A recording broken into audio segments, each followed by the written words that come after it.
eerily silent. For non-existence possesses a terrifying, starving gravity of its own.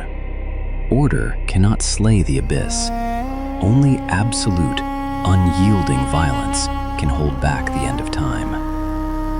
The golden hull of the sunbark shudders violently. The light of Ra chokes on thick, venomous darkness. The divine timber splintering under the crushing, suffocating weight of wet serpent coils. Coils thicker than the grandest limestone pillars of Karnak. Breathe. The beautiful deities of Ma'at, those who govern justice, balance, and the precise geometry of the stars, recoil in absolute terror from the edge of the abyss. Their pristine magic faltering and evaporating against the sheer, unadulterated mass of pure nothingness. In the deepest trenches of the Duat, perfection is a liability, and grace is a death sentence. Fractures in the dark. He steps into the dying embers of the solar corona, his heavily scarred, muscular form bathed in aggressive chiaroscuro shadows, glittering with the sweat of eternal combat. A feral god, offering the only brutal salvation the universe has left. The usurper, the murderer of Osiris. The Lord of the Red Sands has arrived for war.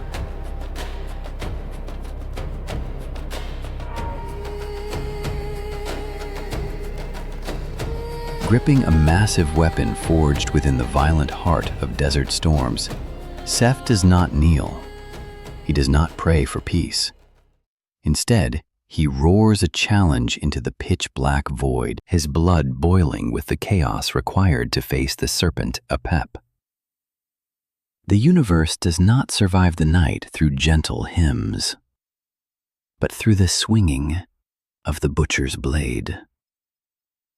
This is the harrowing reality of the midnight hour, an apocalyptic collision stripped of sanitized theology and reduced to the terrifying physics of survival, where the gods themselves must rely on the very monster they despise to prevent the absolute unraveling of creation.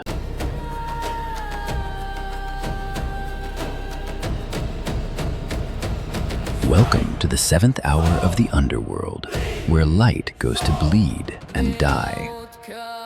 There is no sky here, only an oppressive, lightless ocean of heavy, stagnant oblivion.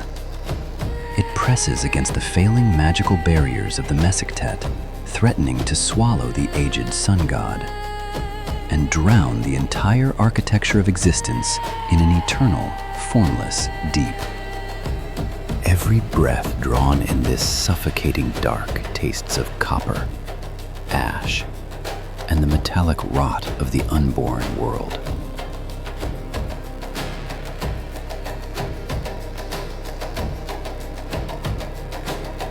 The illumination is horrifyingly scarce, provided only by the dull, dying embers of Ra's failing corona and the sudden, violent flashes of red lightning that erupt from the friction of bronze against scale, freezing the cosmic struggle in terrifying, instantaneous tableaus of slaughter. This is not a realm of triumphant glory. It is a claustrophobic slaughterhouse of sheer necessity. Here, the air pressure is a physical assault, a crushing gravity that threatens to liquefy the lungs of lesser divinities, forcing the defenders of the bark to crawl upon the splintered cedar planks, paralyzed by the sheer, incomprehensible scale of the great serpent. To look upon Apep is to feel the mind fracture, attempting to comprehend a geometry that despises life. The great serpent of non-existence does not possess malice or hatred. It simply acts as the supreme, inevitable force of entropy. Its massive, iridescent coils sliding through the black water with a sickening biomechanical efficiency that defies all earthly laws of motion. Against the ultimate nullification, the measured laws of the cosmos become completely, tragically, and beautifully impotent. The finely woven papyrus of creation is unspooling, the rigid mathematics of the cosmos fraying at the edges. And the only anchor holding reality together is the raw, untamed fury of a God who has nothing left to lose and everything to hate.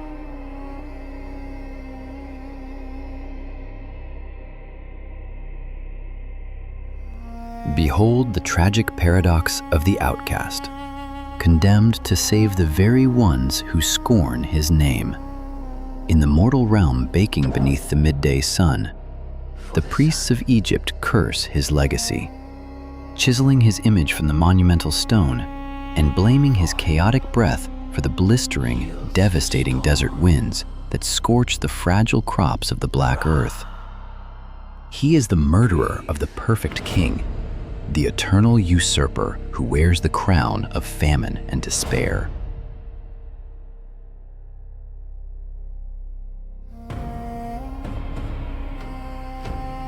Yet, beneath the earth, in the abyssal trenches where the civilized deities of justice cower behind their failing wards, his relentless violence and inherently chaotic nature are the exact brutalizing forces required to match the unending savagery of the great serpent of entropy.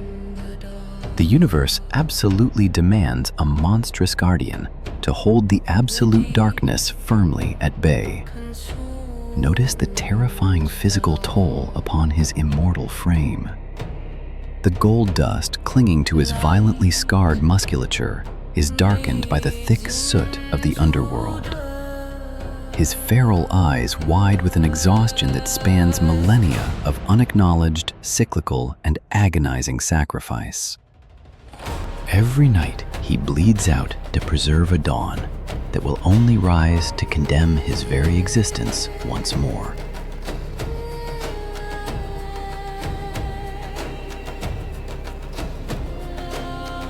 This is the burden of supreme chaos, channeled into the ultimate defense. A thankless duty performed on the precipice of oblivion, where every single thrust of his storm-forged spear must be delivered with absolute, desperate perfection, lest the entire sun be swallowed forever. He does not fight for love or honor, but from an unbreakable, vicious, and protective spite. The tragedy of Seth is carved into the splintering timber of the prow. Standing alone at the vanguard of creation, an isolated guardian who absorbs the crushing psychological and physical weight of ancient administration, so that the fragile illusion of peace may endure.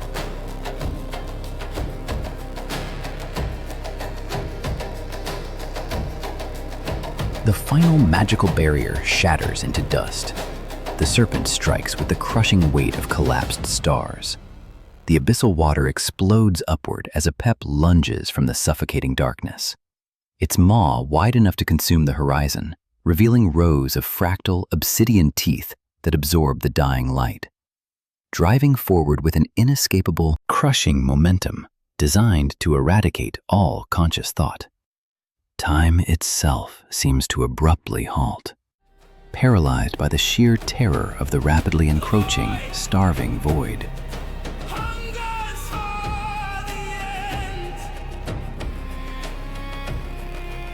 Seth does not brace.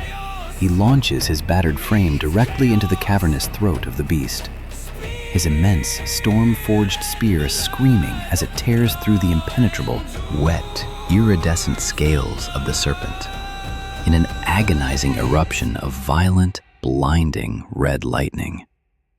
Pure, brutal, unadulterated savagery holds the battle line, exactly where elegant divine magic and sacred poetry shatter.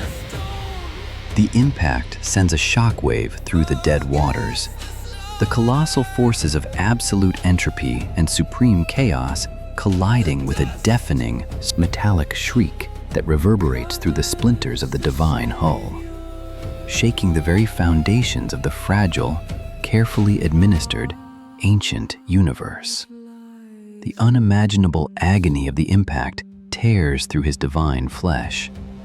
But the outcast refuses to yield a single inch.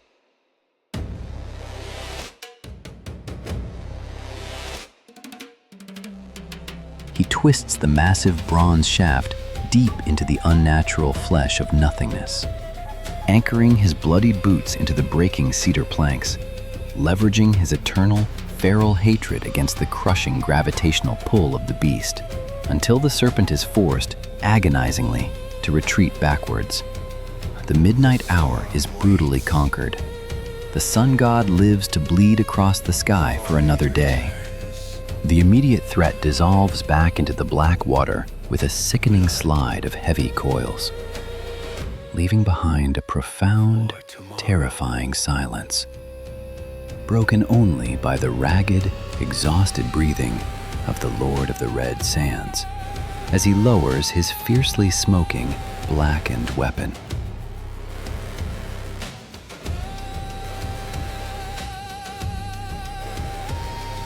The suffocating darkness violently evaporates, instantly replaced by the blistering, unyielding, and blinding glare of the modern sun. We are violently ripped from the wet, oppressive abyss of the Duat and thrown onto the baking, cracked stone of a ruined temple in Upper Egypt, where the harsh, unforgiving daylight exposes the shattered columns and the deeply eroded, defaced hieroglyphics of ancient antiquity. The choking scent of ozone and divine blood is instantaneously replaced by dry dust and the smell of ancient decay.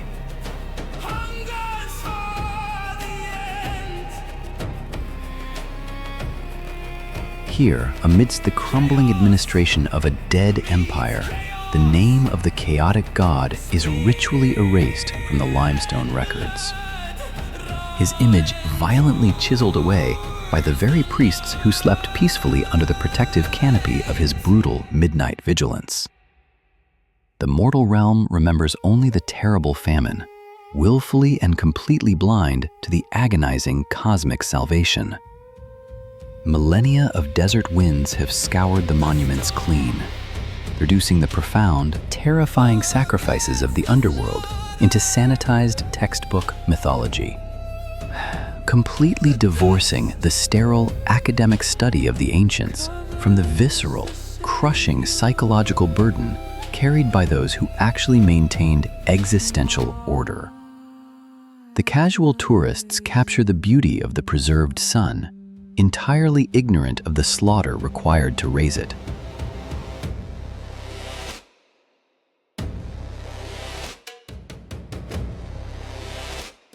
The grand monuments stand as silent, hypocritical testaments to the beautiful illusion of Ma'at, celebrating the serene harmony of the civilized world, while actively burying the grotesque, traumatizing violence of the necessary monster. The monster who continuously guarantees the survival of their delicate, sunlit, and fragile reality. Recorded history is always written by the comfortable priests of the day, never the bleeding soldiers of the night. As the merciless sun beats down upon the fractured, pale stone of the temple floor, the memory of the outcast fades into the realm of mere superstition, leaving behind an empire that built its entire glorious existence upon a foundation of deliberate, ungrateful amnesia.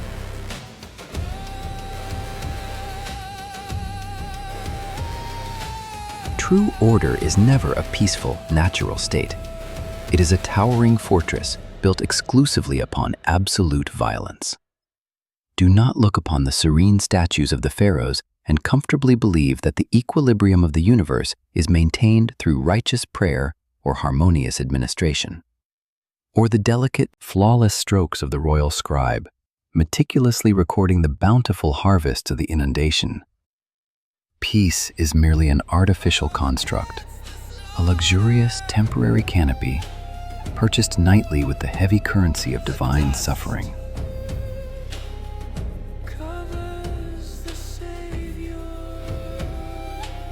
The profound, haunting truth of the ancient world is that perfect harmony only survives the terrifying, crushing weight of eternity because it is fiercely guarded by perfect, unyielding chaos. An uncomfortable reality that humanity has spent countless generations desperately attempting to forget and bury. The eternal monster remains permanently at the splintering prow, bleeding relentlessly for a world that utterly despises him. And tonight, when the golden sun once again descends into the abyssal trenches of the terrifying dark, the beautiful gods will step back. The fragile magic will falter. And the heavy footfalls of the eternal outcast will stride forward to wage brutal war once more. We bitterly curse the violent storm in the daylight, but we desperately